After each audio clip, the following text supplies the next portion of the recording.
adequately. Interim budget. As mentioned in the interim budget,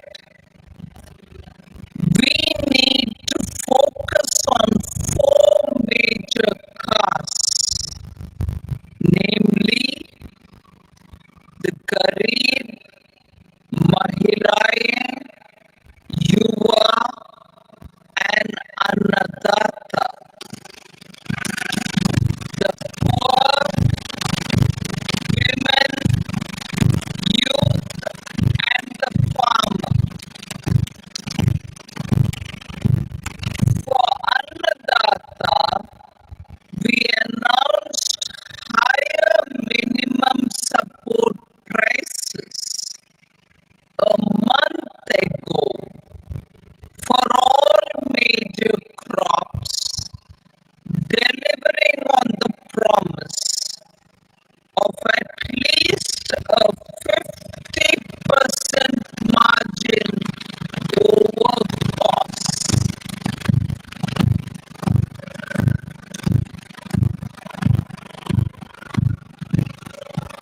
Pradhan Mantri Garib Kalyan Anna Yojana was extended for 5 years, benefiting more than 80 crore people.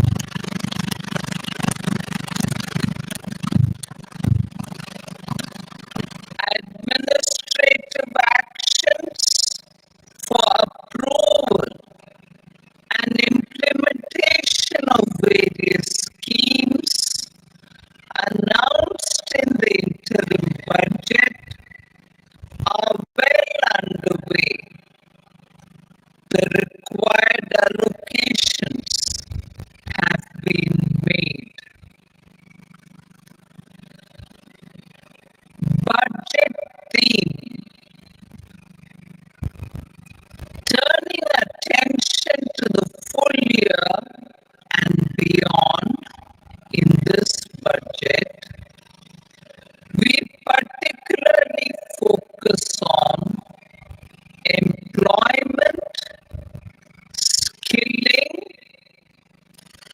MSMEs, and the middle class.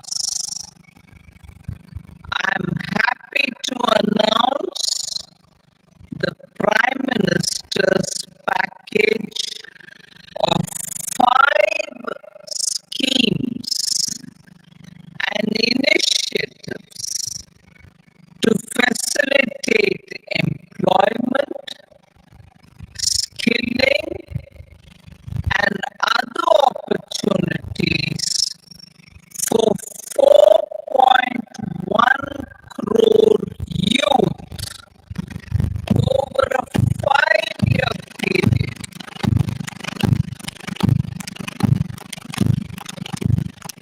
With a central outlay of 2 lakh crore rupees. I will speak about them shortly, while more details may be seen in the annexure. This year, I've made a provision of 1.48 lakh rupees, 1.48 lakh crore rupees for education, employment, and skilling. Budget priorities. The people have given a unique opportunity to our government to take the country on the path of strong development and an all-round prosperity. In the interim budget, we promise to present a detailed roadmap Viksit Bharat. In line with the strategy set out in the interim budget, this budget envisages sustained efforts on the following 9 priorities for generating ample opportunities for all. Number 1, productivity and resilience in agriculture. Number 2, employment and skilling. Number 3, inclusive human resource development and social justice. 4, manufacturing and services. 5, urban development. 6, energy security. 7, infrastructure. 8, innovation, research and development. And 9, next generation reforms. Subsequent budgets will build on these and add opportunities on a large scale will be the policy goal. This year, I have made a provision of 1.52 lakh crore rupees for agriculture and allied sectors.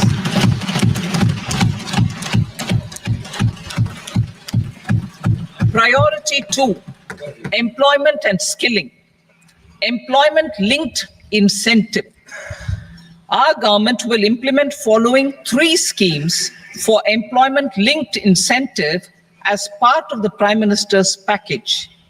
These will be based on enrollment in the EPFO and focus on recognition of first-time employees and support to employees and employers. Scheme A, first-timers.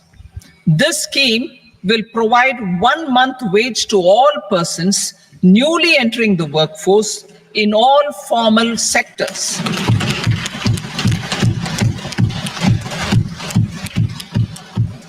Direct benefit transfer of 1 month's salary in 3 installments to first-time employees as registered in the EPFO will be up to 15,000 rupees.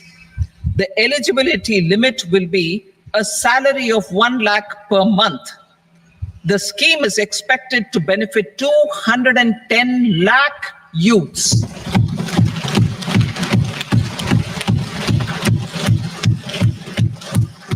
Scheme B, job creation in manufacturing. This scheme will incentivize additional employment in the manufacturing sector linked to the employment of first-time employees. An incentive will be provided at specified scale directly both to the employee and the employer with respect to the EPFO contribution in the first 4 years of employment. The scheme is expected to benefit 30 lakh youth entering employment and their employers.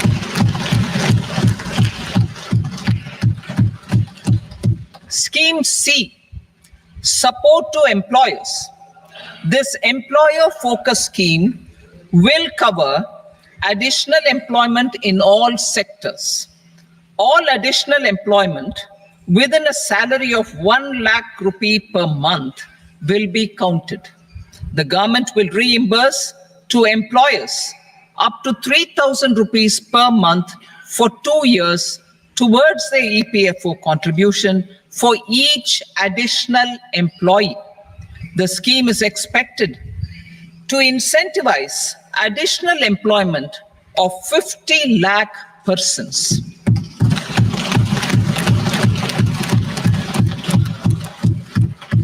Participation of women in the workforce. We will facilitate higher participation of women in the workforce through setting up of working women hostels in collaboration with industry and establishing creches.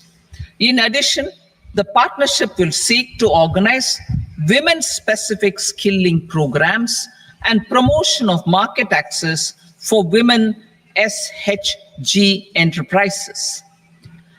Skilling program. I'm happy to announce a new centrally sponsored scheme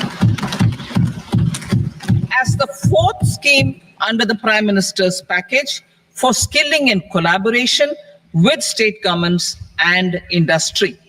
20 lakh youth will be skilled over a 5-year period.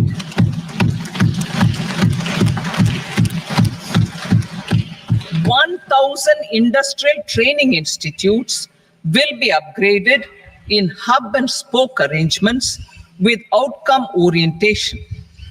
Course content and design will be aligned to the skill needs of industry, and new courses will be introduced for emerging needs. Skilling loans. The model skill loan scheme will be revised to facilitate loans up to 7.5 lakh rupees with a guarantee from a government-promoted fund. This measure is expected to help 25,000 students every year.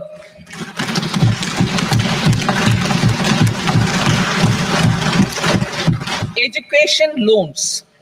For helping our youth who have not been eligible for any benefit under government schemes and policies, I'm happy to announce a financial support for loans up to 10 lakh rupees for higher education in domestic institutions.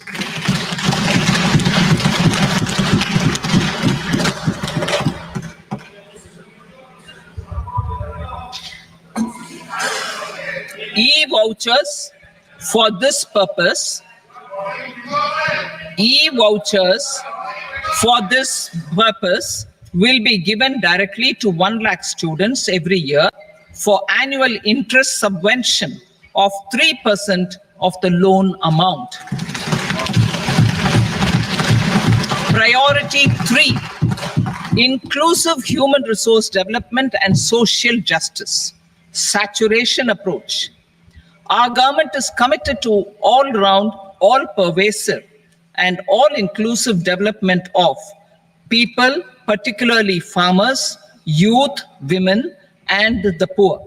For achieving social justice comprehensively, the saturation approach of covering all eligible people through various programs, including those for education and health, will be adopted to empower them by improving their capabilities. Implementation of schemes meant for supporting economic activities by craftsmen, artisans, self-help groups, scheduled caste, scheduled tribe, and women entrepreneurs and street vendors such as the PM Vishwakarma, PM Swanidhi, National Livelihood Missions, and Stand Up India will be stepped up. Purvodaya. The states in the eastern part of the country are rich in endowments and have strong cultural traditions. We will formulate a plan, Purvodaya, for the all-round development of the eastern region of the country, covering Bihar, Jharkhand, West Bengal, Odisha, and Andhra Pradesh. This will cover human resource development, infrastructure, and generation of economic opportunities to make the region an engine to attain Vikasit Bharat. On the Amritsar-Kolkata Industrial Corridor, we will support development of an industrial node at Gaya. This corridor will catalyze industrial development of the eastern region. The industrial node at Gaya will also be a good model for developing our ancient centers of cultural importance into future centers of modern economy. This model shall showcase Vikas B, Virasat B in our growth trajectory. We will also support development of road connectivity projects, namely 1. Patna Purnia Expressway, 2. Buxar Bhagalpur Expressway, 3. Bodh Gaya, Rajgir, Vaishali and Darbhanga spurs, and 4. Additional 2-lane bridge over River Ganga at Buxar at a total cost of 26,000 crore rupees.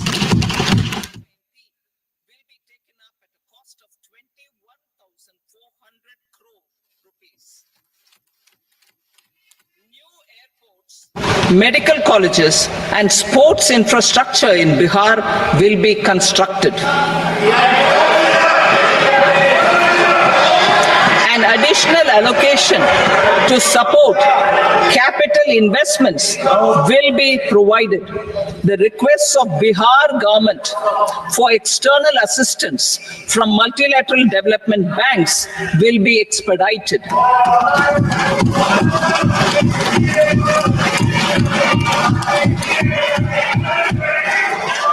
Andhra Pradesh Reorganization Act. Our government has made concerted efforts to fulfill the commitments in Andhra Pradesh Reorganization Act.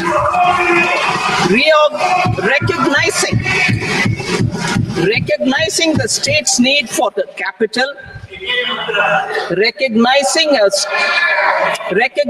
the state's need for a capital, we will facilitate special financial support through multilateral development agencies.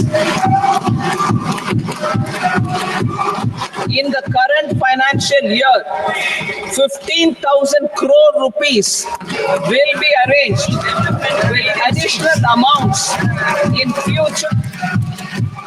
In the current financial year, 15,000 crore rupees will be arranged with additional amounts in future years.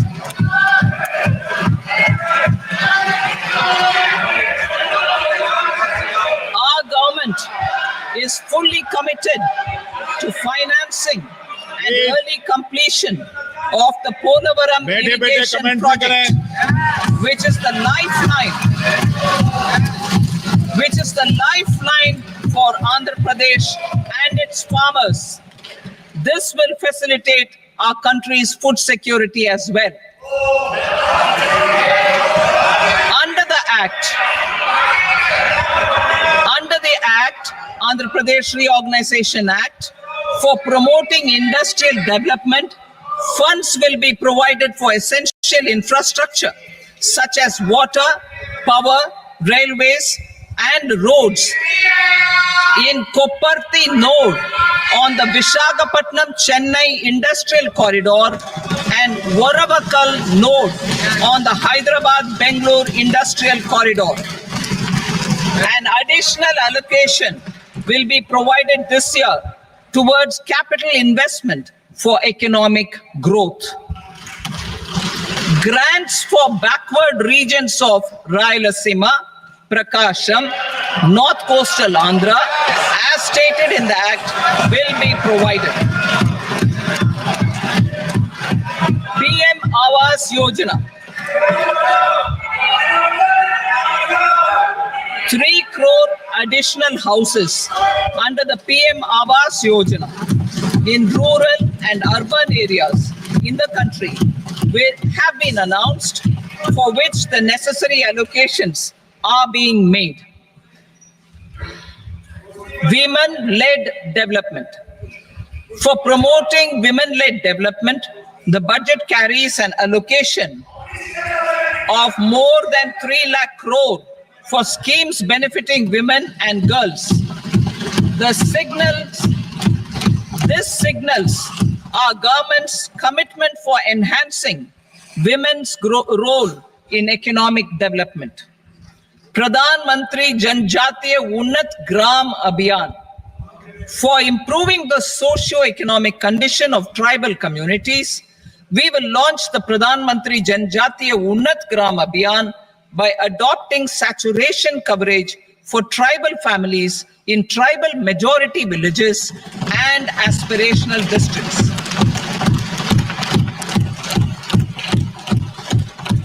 This will cover 63,000 villages, benefiting 5 crore tribal people. Bank branches in northeastern region. More than 100 branches of India Post Payment Bank will be set up in the northeast region to expand the banking services. This year, I have made a provision of 2.66 lakh crore rupees for rural development, including rural infrastructure. Priority 4, manufacturing and services, support for promotion of MSMEs. This budget provides special attention to MSMEs and manufacturing, particularly labor-intensive manufacturing. We have formulated a package covering financing, regulatory changes, and technology support for MSMEs to help them grow and also compete globally, as mentioned in the interim budget. I am happy to announce the following specific measures. Credit guarantee scheme for MSMEs in the manufacturing sector. For facilitating term loans to MSMEs for purchase of machinery and equipment without collateral or third-party guarantee, a credit guarantee scheme will be introduced. The scheme will operate on pooling of credit risks of such MSMEs. A separately constituted self-financing guarantee fund will provide to each applicant guarantee cover up to 100 crore rupees, while the loan amount may be larger. The borrower will have to provide an upfront guarantee fee and an annual guarantee fee on the reducing loan balance. New assessment model for MSME credit. Public sector banks will build their own in-house capability to assess MSMEs for credit instead of relying on external assessment. They will also take a lead in developing or getting developed a new credit assessment model based on the scoring of digital footprints of the MSMEs in the economy. This is expected to be a significant improvement over the traditional assessment of credit eligibility based only on asset or turnover criteria. That will also cover MSMEs without a formal accounting system. Credit support to MSMEs during stress period.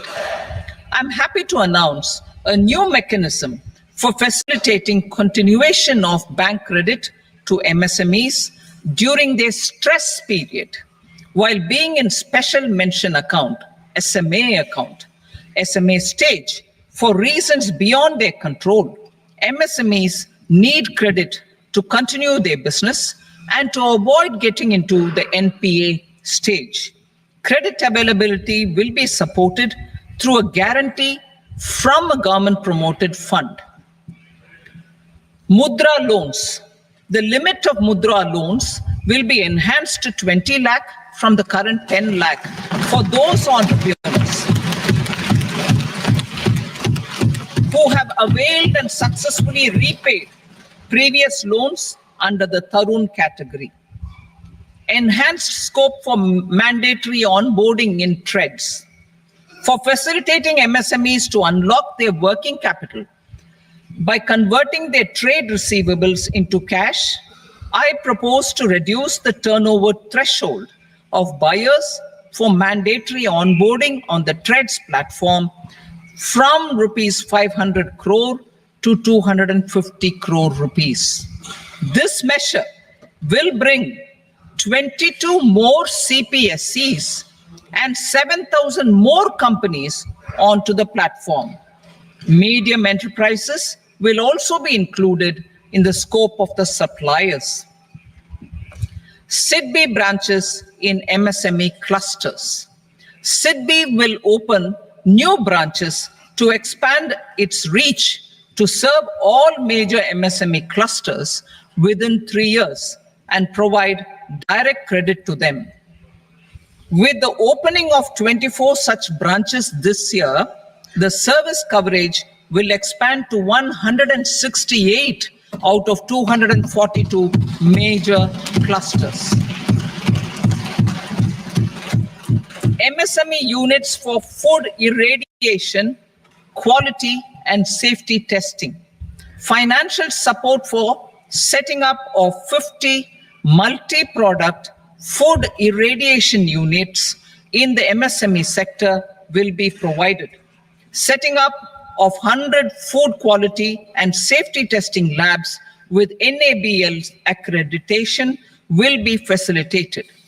E-commerce export hubs to enable MSMEs and traditional artisans to sell their products in international markets. E-commerce export hubs will be set up in public-private partnership mode. These hubs, under a seamless regulatory and logistic framework, will facilitate trade and export-related services under one roof. Measures for promotion of manufacturing and services. Internship in top companies.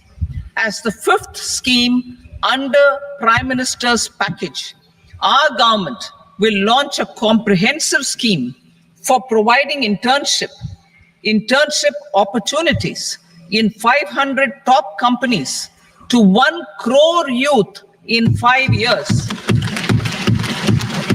They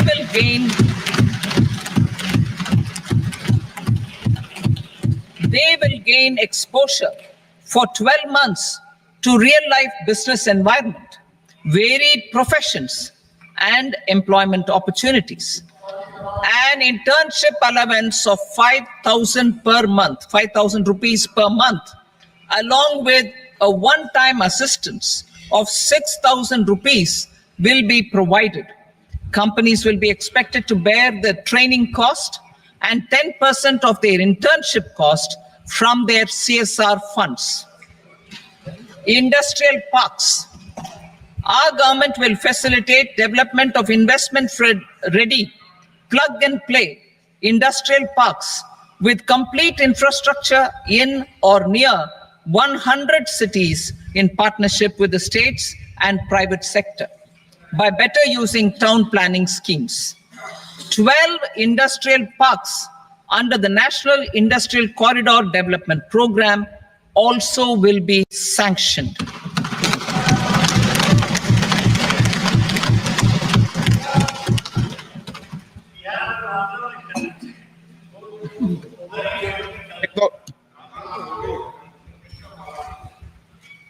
Veggie paper, no.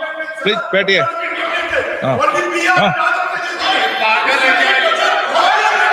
Rental housing. Rental housing with dormitory type accommodation for industrial workers will be, just 1 minute. Rental housing, I repeat, rental housing with dormitory type accommodation for industrial workers will be facilitated in PPP mode with VGF support and commitment from anchor industries. Shipping industry, ownership, leasing, and flagging reforms will be implemented to improve the share of Indian shipping industry and generate more employment. Critical mineral mission. We will set up a critical mineral mission for domestic production, recycling of critical minerals, and overseas acquisition of critical mineral assets. Its mandate will include technology development, skilled workforce, extended producer responsibility framework, and a suitable financing mechanism. Offshore mining of minerals. Our government will launch the auction of the first tranche of offshore blocks for mining, building on the exploration already carried out. Digital public infrastructure applications. Turning to the services sector, I propose development of DPI applications at population scale for productivity gains, business opportunities, and innovation by the private sector. These are planned in the areas of credit, e-commerce, education, health, law and justice, logistics, MSME service delivery, and urban governance. Integrated technology platform for IBC ecosystem. An integrated technology platform will be set up for improving the outcomes under the Insolvency Bankruptcy Code for achieving consistency, transparency, timely processing, and better oversight for all stakeholders. Voluntary closure of LLPs. The services of the Center for Processing Accelerated Corporate Exit, CPACE, will be extended for voluntary closure of LLPs to reduce the closure times. National Company Law Tribunals. The IBC has resolved more than 1,000 companies, resulting in direct recovery of 3.3 lakh crore to creditors. 3.3 lakh crore rupees to creditors. In addition, 28,000 cases involving over 10 lakh crore rupees have been disposed of even prior to admission. Appropriate changes to the IBC, reforms and strengthening of the tribunal and appellate tribunals will be initiated to speed up insolvency resolution. Additional tribunals will be established. Out of those, some will be notified to decide cases exclusively under the Companies Act. Debt recovery. Steps for reforming and strengthening debt recovery tribunals will be taken. Additional tribunals will be established to speed up recovery. Priority 5, urban development. Cities as growth hubs. Working with states, our government will facilitate development of cities as growth hubs. This will be achieved through economic and transit planning and orderly development of peri-urban areas utilizing town planning schemes. Creative redevelopment of cities. For creative brownfield redevelopment of existing cities with a transformative impact, our government will formulate a framework for enabling policies, market-based mechanisms, and regulation. Transit-oriented development. Transit-oriented development plans for 14 large cities with a population above 30 lakh will be formulated, along with an implementation and financing strategy. Urban housing. Under the PM Awas Yojana, Urban 2.0, housing needs of 1 crore urban poor and middle-class families will be addressed with an investment of 10 lakh crore rupees. This will include the central assistance of 2.2 lakh crore rupees in the next 5 years. A provision of interest subsidy to facilitate loans at affordable rates is also envisaged. In addition, enabling policies and regulations for efficient and transparent rental housing markets with enhanced availability will also be put in place. Water supply and sanitation. In partnership with state governments and multilateral development banks, we will promote water supply, sewage treatments, and solid waste management projects and services for 100 large cities through bankable projects. These projects will also envisage use of treated water for irrigation and filling up of tanks in nearby areas. Street markets. Building on the success of PM Swanidhi scheme in transforming the lives of street vendors, our government envisions a scheme to support each year over the next 5 years the development of 100 weekly hearts or street food hubs in select cities. Stamp duty.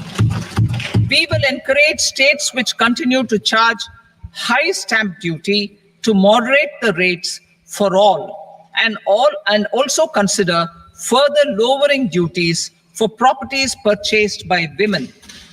This reform will be made an essential component of urban development schemes. Priority 6, energy security, energy transition. In the interim budget, I had announced our strategy to sustain high and more resource efficient economic growth, along with the energy security in terms of availability, accessibility, and affordability. We will bring out a policy document on appropriate energy transition pathways that balances the imperatives of employment, growth, and environmental sustainability. PM Surya Ghar Muft Bijli Yojana. PM Surya Ghar Muft Bijli Yojana. In line with the announcement in the interim budget,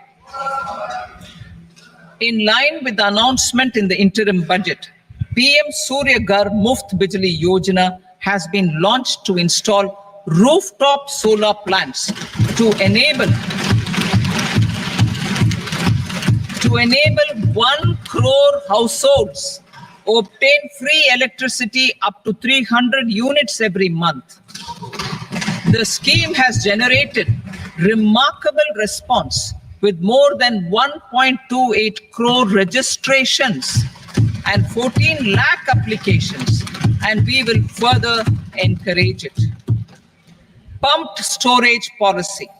A policy for promoting pumped storage projects will be brought out for electricity storage and facilitating smooth integration of the growing share of renewable energy with its variable and intermittent nature in the overall energy mix.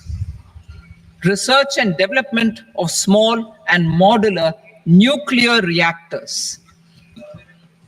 Nuclear energy is expected to form a very significant part of the energy mix for Vikasit Bharat. Towards that pursuit, our government will partner with the private sector for 1. Setting up Bharat Small Reactors. 2. Research and development of Bharat Small Modular Reactor. And 3. Research and development of newer technologies for nuclear energy. The R&D funding announced in the interim budget will be made available for this sector also. Advanced ultra supercritical thermal power plants. The development of indigenous technology for advanced ultra supercritical thermal power plants with much higher efficiency has been completed. A joint venture between NTPC and BHEL will set up a full-scale 800 megawatt commercial plant using AUSC technology. The government will provide the required fiscal support. Moving forward, development of indigenous capacity for the production of high-grade steel and other advanced metallurgy materials for these plants will result in strong spin-off benefits for the economy. Roadmap for hard-to-abate industries. A roadmap for moving the hard-to-abate industries from energy efficiency targets to emission targets will be formulated. Appropriate regulations for transition of these industries from the current perform, achieve, and trade mode to Indian carbon market mode will be put in place. Support to traditional micro and small industries. An investment grade energy audit of traditional micro and small industries in 60 clusters, including brass and ceramic, will be facilitated. Financial support will be provided for shifting them to cleaner forms of energy and implementation of energy efficiency measures. The scheme will be replicated in another 100 clusters in the next phase. Priority 7, infrastructure investment by central government. Significant investment the central government has made over the years in building and improving infrastructure has had a strong multiplier effect on the economy. We will endeavor to maintain strong fiscal support for infrastructure over the next 5 years in conjunction with imperatives of other priorities and fiscal consolidation. This year, I have provided 11,11,111 crore rupees for capital expenditure. This would be 3.4% of our GDP. Infrastructure investment by state governments. We will encourage states to provide support of similar scale for infrastructure, subject to their development priorities. A provision of 1.5 lakh crore rupees for long-term interest-free loans have been made this year also to support the states in their resource allocation. Private investment in infrastructure. Investment in infrastructure by private sector will be promoted through viability gap funding and enabling policies and regulations. A market-based financing framework will be brought out. Pradhan Mantri Gram Sadak Yojana. Phase 4 of the PMGSY will be launched to provide all-weather connectivity to 25,000 rural habitations, which have become eligible in view of their population increase. Irrigation and flood mitigation. Bihar has frequently suffered from floods, many of them originating outside the country. Plans to build flood control structures in Nepal are yet to progress. Our government, through the Accelerated Irrigation Benefit Program and other sources, will provide financial support for projects with estimated cost of 11,500 crore rupees, such as the Kosi-Michi intra-state link and 20 other ongoing and new schemes, including barrages, river pollution abatement, and irrigation projects. In addition, survey and investigation of Kosi-related flood mitigation and irrigation projects will be undertaken.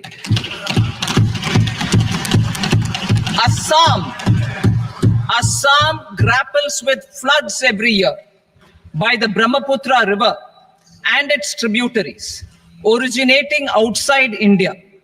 We will provide assistance to Assam for flood management and related projects.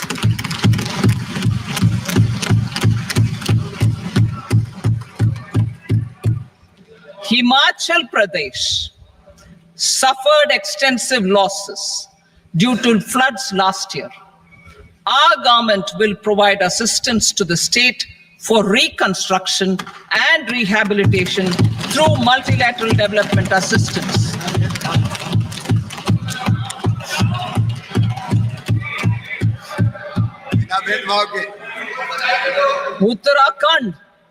Uttarakhand too suffered losses due to cloudbursts and massive landslides. We will provide assistance to the state. Recently, Sikkim witnessed devastating flash floods and landslides that wreaked havoc across the state. Our government will provide assistance to the state.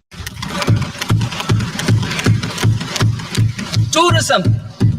tourism has always been a part of our civilization.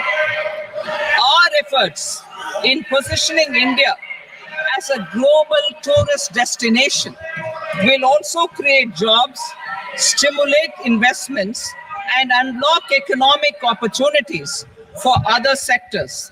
In addition to the measures outlined in the interim budget, I propose the following measures. Vishnupad Temple at Gaya and Mahabodhi Temple at Bodh Gaya in Bihar are of immense spiritual significance.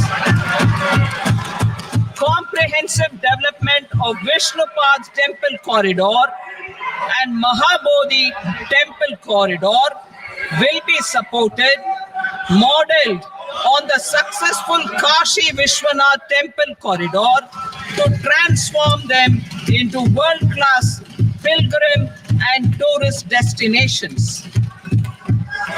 Rajgir holds immense religious significance for Hindus, Buddhists, and Jains.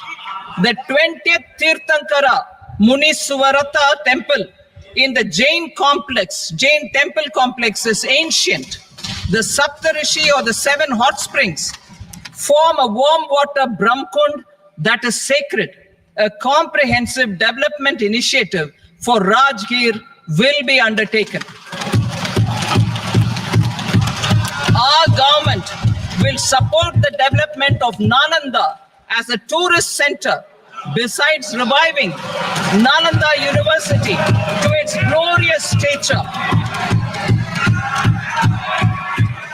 Odisha's scenic beauty, temples, monuments, craftsmanship, wildlife sanctuaries, natural landscapes, and pristine beaches make it an ultimate tourism destination. Our government will provide assistance for their development to Odisha as well. Priority 8, innovation, research, and development. We will operationalize the Anusandhan National Research Fund for basic research and prototype development. Further, we will set up a mechanism for spurring private sector-driven research and innovation at commercial scale, with a financing pool of 1 lakh crore rupees in line with the announcement in the interim budget. Space economy. With our continued emphasis on expanding the space economy by 5 times in the next 10 years, a venture capital fund of 1,000 crore rupees will be set up. Priority 9, next generation reforms. Economic policy framework. We will formulate an economic policy framework to delineate the overarching approach to economic development and set the scope of the next generation of reforms for facilitating employment opportunities and sustaining high growth. Our government will initiate and incentivize reforms for 1, improving productivity of factors of production, and 2, facilitating markets and sectors to become more efficient. These reforms will cover all factors of production, namely land, labor, capital, and entrepreneurship, and technology as an enabler of improving total factor productivity and bridging inequality. Effective implementation of several of these reforms requires collaboration between the center and the states, and building consensus as development of the country lies in development of the states. For promoting competitive federalism and incentivizing states for faster implementation of reforms, I propose to earmark a significant part of the 50-year interest-free loan. Working with the states, we will initiate the following reforms.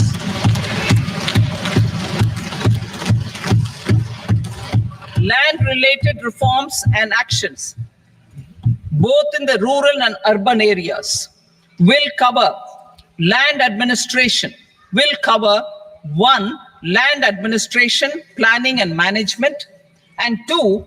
Urban planning usage and building bylaws.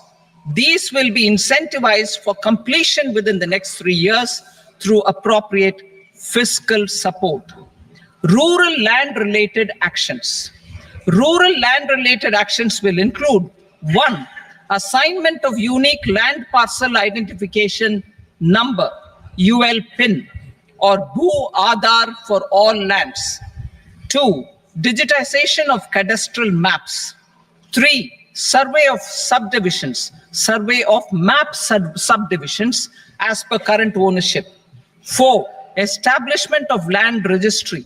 And 5. Linking to the farmers registry. These actions will also facilitate credit flow and other agricultural services. Urban land related actions. Land records in urban areas will be digitized with GIS mapping. An IT-based system for property record administration, updating, and tax administration will be established. These will also facilitate improving the financial position of urban local bodies. Labor-related reforms. Services to labor. Our government will facilitate the provision of a wide array of services to labor, including those for employment and skilling. A comprehensive integration of e-Shram portal with other portals will facilitate such one-stop solution. Open architecture databases for the rapidly changing labor market, skill requirements, and available job roles, and a mechanism to connect job aspirants with potential employers and skill providers will be covered in these services. Shram Suvidha and Samadhan portal. Shram Suvidha and Samadhan portal will be revamped to enhance ease of compliance for industry and trade. Capital and entrepreneurship related reforms, financial sector vision and strategy. For meeting financing needs of the economy, our government will bring out a financial sector vision and strategy document to prepare the sector in terms of size, capacity, and skills. This will set the agenda for the next 5 years and guide the work of the government, regulators, financial institutions, and market participants. Taxonomy for climate finance. We will develop taxonomy for climate finance for enhancing the availability of capital for climate adaptation and mitigation. This will support achievement of the country's climate commitments and green transition. Variable capital company structure. We will seek the required legislative approval for providing an efficient and flexible mode for financing leasing of aircrafts and ships and pooled funds of private equity through a variable company structure. Foreign direct investments and overseas investment. The rules and regulations for foreign direct investment and overseas investments will be simplified to 1. Facilitate foreign direct investments, 2. Nudge prioritization, and 3. Promote opportunities for using Indian rupee as a currency for overseas investment. NPS Vatsalya. NPS Vatsalya, a plan for contribution by parents and guardians for minors, will be started. On attaining the age of majority, the plan can be converted seamlessly into a normal NPS account. Use of technology. We have successfully used technology for improving productivity and bridging inequality in our economy during the past 10 years. Public investment in digital infrastructure and innovations by the private sector have helped in improving access of all citizens, particularly the common people, to market resources, education, health, and services. We will step up adoption of technology towards digitalization of the economy. Ease of doing business. For enhancing ease of doing business, we are already working on the Jan Vishwas Bill 2.0. Further, states will be incentivized for implementation of the business reforms, action plans, and digitalization. Data and statistics. For improving data governance, collection, processing and management of data and statistics, different sectoral databases, including those established under the Digital India Mission, will be utilized with active use of technology tools. New pension scheme. The committee to review the NPS has made considerable progress in its work. I'm happy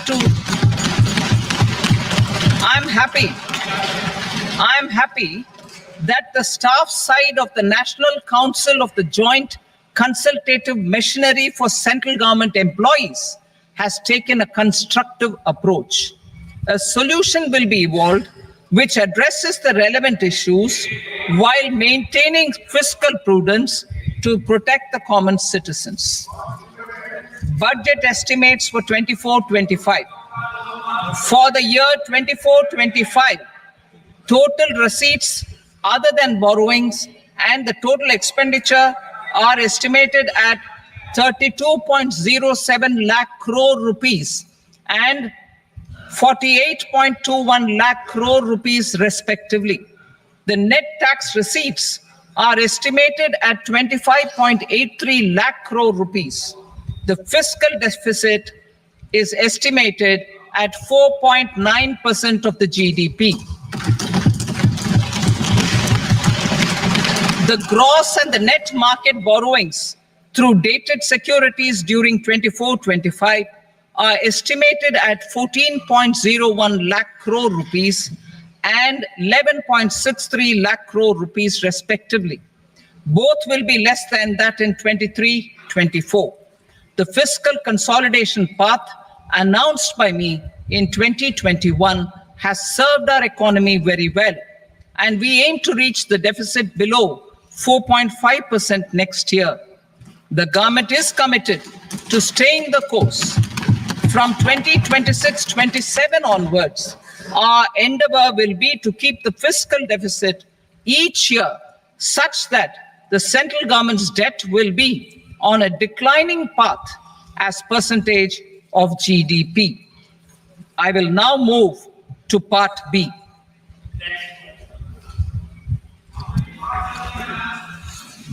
Indirect taxes. Sir, I start with GST. It has decreased tax incidence on the common man, reduced compliance burden and logistics cost for trade and industry, and enhanced revenues of the central and the state governments. It is a success of vast proportions.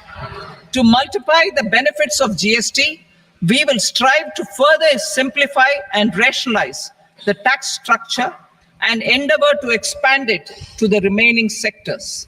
My proposals for customs duties intend to support domestic manufacturing, deepen local value addition, promote export competitiveness, and simplify taxation while keeping the interest of the general public and consumers surmount. In Budget 22-23, we reduced the number of customs duty rates. I propose to undertake a comprehensive review of the rate structure over the next 6 months to rationalize and simplify it for ease of trade, removal of duty inversion, and reduction of disputes. I shall now take up sector-specific customs duty proposals. Medicine and medical equipments. To provide relief to cancer patients, I propose to fully exempt 3 more medicines from customs duties.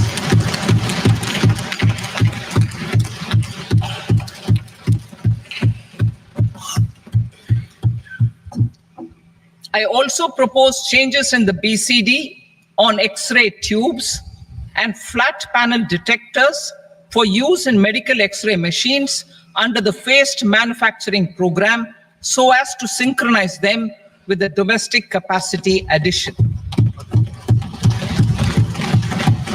Mobile phone and related parts. With a threefold increase in domestic production and almost 100-fold jump in exports of mobile phones over the last 6 years, the Indian mobile industry has matured.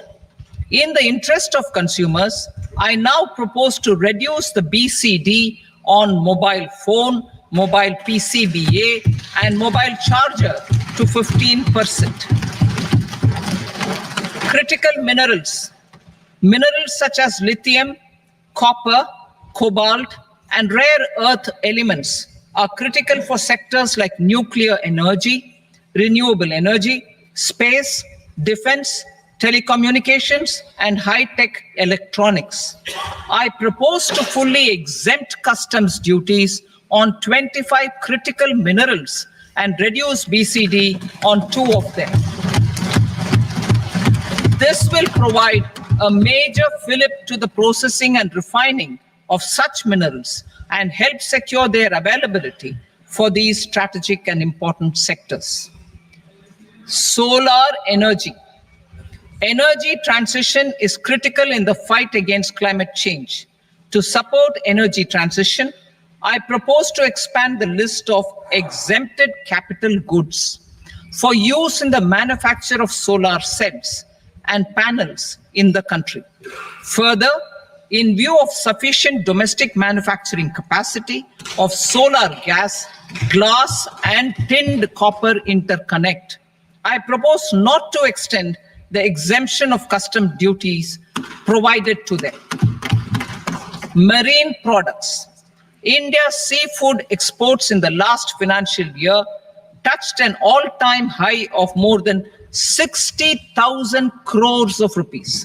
Frozen shrimp accounted for about 2/3 of these exports. To enhance their competitiveness, I propose to reduce BCD on certain broodstock, polychaete worms, shrimp, and fish feed to 5%. I also propose to exempt customs duty on various inputs for manufacture of shrimp and fish feed. Leather and textile. Similarly, to enhance the competitiveness of exports in the leather and textile sectors, I propose to reduce BCD on real down-filling material from duck or goose. I'm also making additions to the list of exempted goods for manufacture of leather and textile garments, footwear, and other leather articles for export.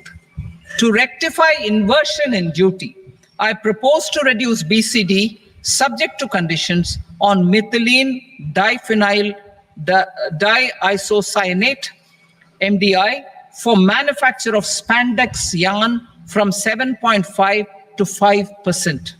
Furthermore, the export duty structure on raw hides, skin, and leather is proposed to be simplified and rationalized. Precious metals. To enhance domestic value addition in gold and precious metal jewelry in the country, I propose to reduce customs duties on gold and silver to 6% and that of platinum to 6.4%. Other metals. Steel and copper are important raw materials. To reduce their cost of production, I propose to remove the BCD on ferronickel and blister copper.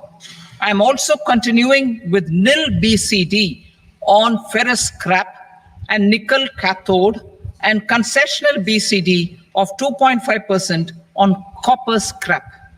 Electronics.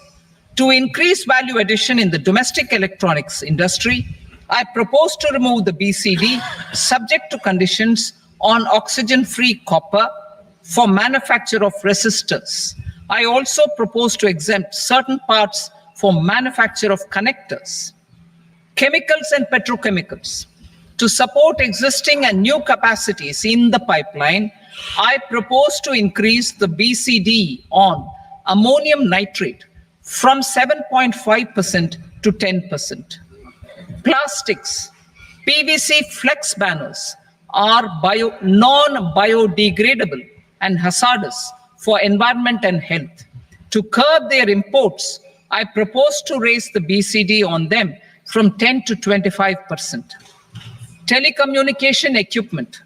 To incentivize domestic manufacturing, I propose to increase the BCD from 10 to 15% on PCBA of specified telecom equipment. Trade facilitation. To promote domestic aviation and boat and ship MRO, I propose to extend the period for export of goods imported for repairs from 6 months to 1 year. I'll read that again. To promote domestic aviation and boat and ship maintenance, repair and operations, I propose to extend the period for export of goods imported for repairs from 6 months to 1 year. In the same vein, I propose to extend the time limit for re-import of goods for repairs under warranty from 3 to 5 years. I now move to direct taxes. We will continue our efforts to simplify taxes, improve taxpayer services, provide tax certainty, and reduce litigation while enhancing revenues for funding the development and welfare schemes of the government. It has been our endeavor to simplify taxation. We have taken a number of measures in the last few years, including introduction of simplified tax regimes without exemptions and deductions for corporate tax and for personal income tax. This has been appreciated by taxpayers. 58% of corporate tax came from the simplified tax regime in the financial year 22-23. Similarly, as per data available till now, for the last fiscal, more than 2/3 have availed the new personal income tax regime. Comprehensive review of the Income Tax Act. I am now announcing a comprehensive review of the Income Tax Act 1961. The purpose is to make the act concise, lucid, easy to read and understand. This will reduce disputes and litigation, thereby providing tax certainty to the taxpayers. I will also bring down the demand embroiled in litigation. It is proposed to be completed in 6 months. A beginning is being made in the finance bill by simplifying the tax regime for charities, TDS rate structures, provisions of reassessment and such provisions, and capital gains taxation. Simplification for charities and TDS. Two tax exemption regimes. The two tax exemption regimes for charities are proposed to be merged into one. The 5% TDS rate on many payments is being merged into the 2% TDS rate, and the 20% TDS rate on repurchase of units by mutual funds or UTI is being withdrawn. TDS rate on e-commerce operators is proposed to be reduced from 1 to 0.1%. Moreover, credit of TCS is proposed to be given in the TDS to be deducted on salary. Further, I propose to decriminalize delay for payment of TDS up to the due date of filing statement for the same. I also plan to provide a standard operating procedure for TDS defaults and simplify and rationalize the compounding guidelines for such defaults. Simplification of reassessment. I propose to thoroughly simplify the provisions for reopening and reassessment. An assessment hereinafter can be reopened beyond 3 years from the end of the assessment year only if the escaped income is 50 lakh rupees or more, up to a maximum period of 5 years from the end of the assessment year.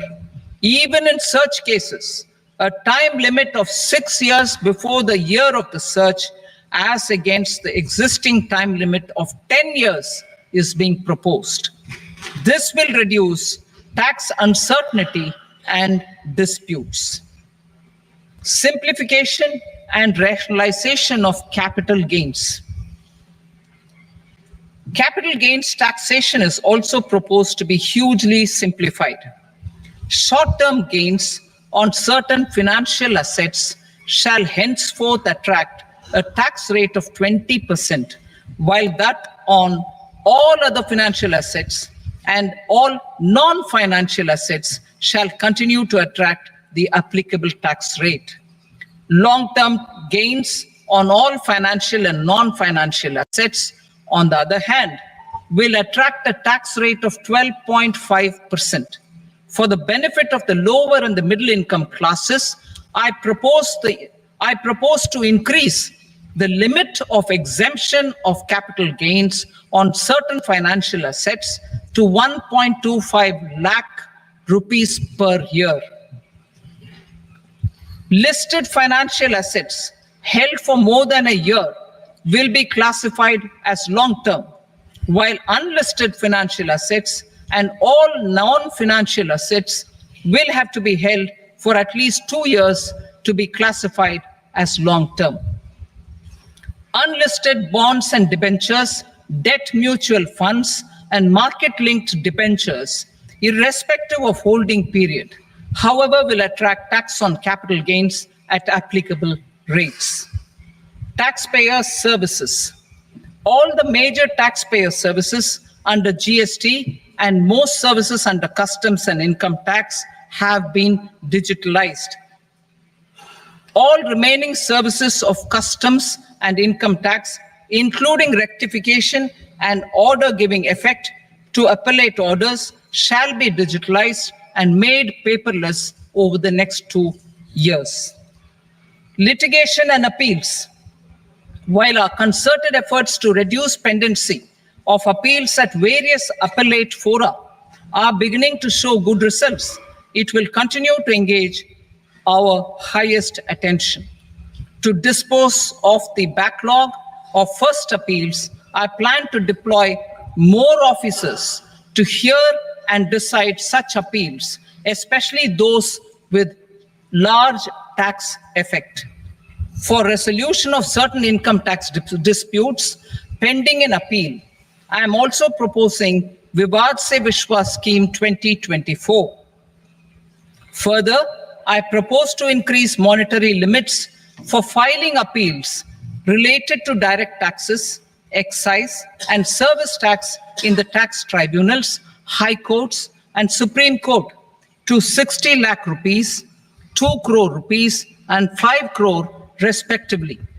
With a view to reduce litigation and provide certainty in international taxation, we will expand the scope of safe harbor rules and make them more attractive. We will also streamline the transfer pricing assessment procedure. Employment and investment. I have a few proposals to promote investment and foster employment. First of all, to bolster the Indian startup ecosystem, boost the entrepreneurial spirit, and to support innovation, I propose to abolish the so-called angel tax for all classes of investors. Second, there is tremendous potential for cruise tourism in India. To give a fillip to this employment-generating industry, I am proposing a simpler tax regime for foreign shipping companies operating domestic cruises in the country. Third, India is a world leader in the diamond cutting and polishing industry, which employs a large number of skilled workers. To further promote the development of this sector, we would provide for safe harbor rates for foreign mining companies selling raw diamonds in the country. Fourth, to attract foreign capital for our development needs, I propose to reduce the corporate tax rate on foreign companies from 40 to 35%. Deepening the tax base. I have a couple of proposals for deepening the tax base. First, security transaction tax on futures and options of securities is proposed to be increased to 0.02% and 0.1% respectively. Second, for reasons of equity, I propose to tax income received on buyback of shares in the hands of recipients. Other proposals. To improve social security benefits, deduction of expenditure by employers towards NPS is proposed to be increased from 10 to 14% of the employee's salary. Similarly, deduction of this expenditure up to 14% of salary from the income of employees in private sector, public sector banks, and undertakings opting for the new tax regime is proposed to be provided.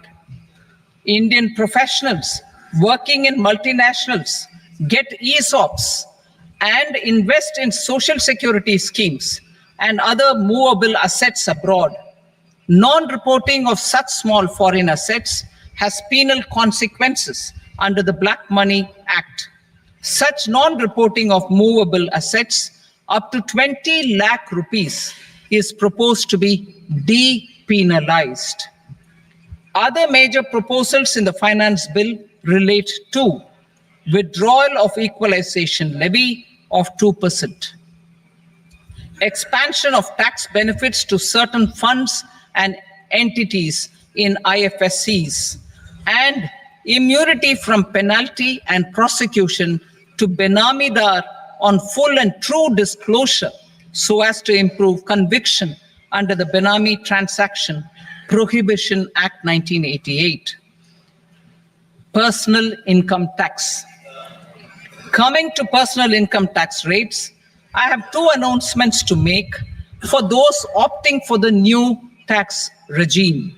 First, the standard deduction for salaried employees is proposed to be increased from 50,000 to 75,000 rupees.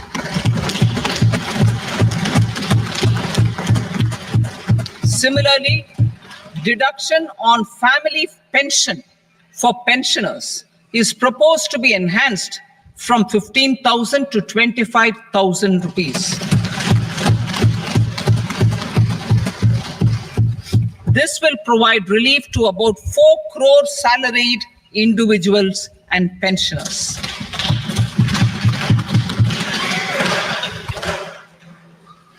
Second, in the new tax regime, the tax rate structure is proposed to be revised as follows. 0 to 3 lakh rupees, nil. 3 to 7 lakh rupees, 5%. 7 to 10 lakh rupees, 10%. 10 to 12 lakh rupees, 15%. 12 to 15 lakh rupees, 20%, and above 15 lakh rupees, 30%. As a result of these changes, a salaried employee in the new tax regime stands to save up to 17,500 rupees in income tax.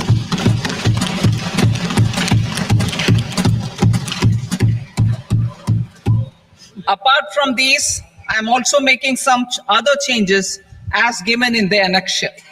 As a result of these proposals, revenue of about 37,000 crore, that is 29,000 crore in direct taxes and 8,000 crore in indirect taxes will be foregone, while revenue of about 30,000 crore rupees will be additionally mobilized. Thus, the total revenue foregone is about 7,000 crores annually. Mr. Speaker, sir, with this, I commend the budget to this august House. Jai Hind.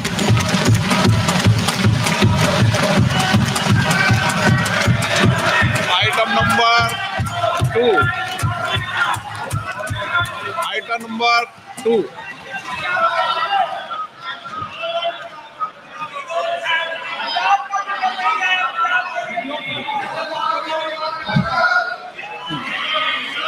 2. Sir, with your permission, I rise to lay on the table the following statements under Section 3 of the Fiscal Responsibility and Budget Management, FRBM Act 2003, Medium-Term Fiscal Policy cum Fiscal Policy Strategy Statement, and Macroeconomic Framework Statement. Item number 3. Sir, with your permission, I rise to move for leave to introduce the Finance Number 2 Bill 2024. प्रश्न ये कि विधेयक को पूरा स्थापित करने की अनुमति प्रदान की जाए। जो सदस्य इसके पक्ष में हाँ कहें, जो सदस्य विरोध में ना कहें। मेरे विचार में निर्णय हाँ वालों के पक्ष में अनुमति प्रदान की जाती है। माननीय मंत्री जी, अब विधेयक पूरा स्थापित करें। Sir, I introduce the bill. Item number 4. The Union Territory of Jammu and Kashmir budget. Sir, I rise to present a statement, Hindi and English versions, of the estimated receipts and expenditure of the Union Territory of Jammu Kashmir for the year 24-25. सभा की कार्रवाई कल बुधवार दिनांक 24 जुलाई 2024 को प्राप्त 11 बजे तक के लिए स्थगित की जाती है।